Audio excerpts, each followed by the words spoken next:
ते शिवजयंतीपुरते आपण जे साजरे करतो ते साजरे न करता त्यांची रोज आपल्याला सेवा करायला मिळावी, त्यांच्या मूर्तीचं रोज दर्शन घ्यायला मिळावं. त्या अनुषंगाने एक छोटीशी संकल्पना त्यांच्या मनात आली की आपण शिवाजी महाराजांचं मंदिर बांधूया. त्या विचारातून हे मंदिर साकारलं गेलं. 2018 साली महाराष्ट्राचे त्यावेळेचे जे पालकमंत्री होते एकनाथरावजी शिंदे त्यांच्या हस्ते या मंदिराच्या जागेचं भूमिपूजन झालं आणि भूमिपूजन झाल्यानंतर मंदिराला आकार यायला हळूहळू सुरुवात झाला.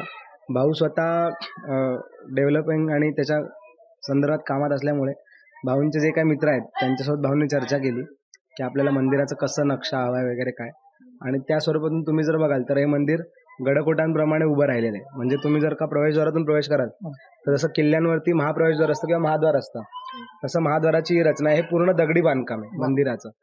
त्याच्यानंतर जर तुम्ही बघाल मंदिरात प्रवेश करत असताना आपल्याला छत्रपती शिवाजी महाराजांच्या आई स्वराज्य माता, राज्यमाता जिजाऊ माता यांचं आपल्याला मंदिर दिसतं, ज्या त्यांच्या प्रेरणादायी होत्या.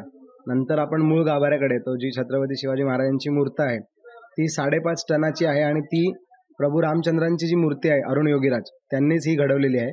2018 साली आपण त्यांना हे काम दिलं होतं आणि अखंड काळ्या पाषाणामध्ये कुठेही त्याला जोडीव काम नाहीये, अखंड काळ्या पाषाणात ती मूर्ती बनवलेली आहे.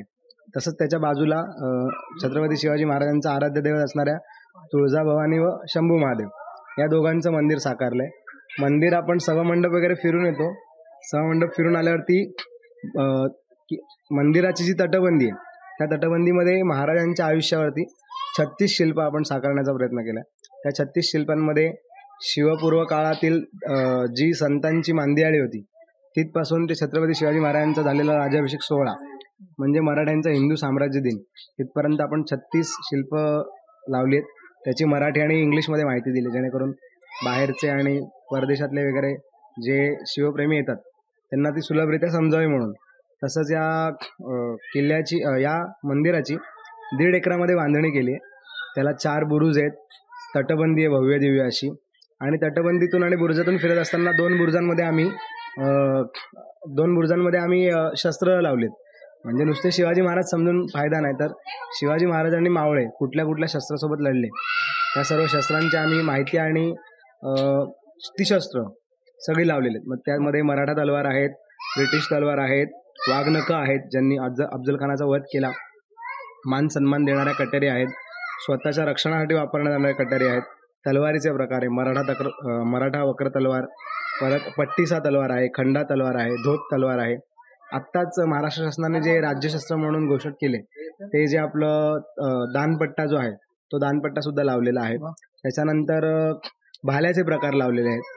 मावळे सरसेनापती त्यांच्याकडे जे असणारं चिलखत आहे, जिरेटोप आहे, ते आपण तिकडे लावण्याचा प्रयत्न केला. असं आपण त्या 2 बुरुजांमध्ये आपण ते सगळं दिसावं लोकांना म्हणून आपण ते प्रदर्शनासाठी ठेवलेलं आहे. तसंच मंदिर परिसर फिरू देताना बाजीप्रभू देशपांडे असतील, मुरारबाजी देशपांडे असतील, शिवा काशीद असतील, तानाजी मालुसरे असतील, येसाजी कंका असतील, यांचे सर्वांचे पराक्रम आपण तिकडे त्या भिंतीचित्रांवरती लावलेले आहेत म्युरल्सच्या माध्यमातून.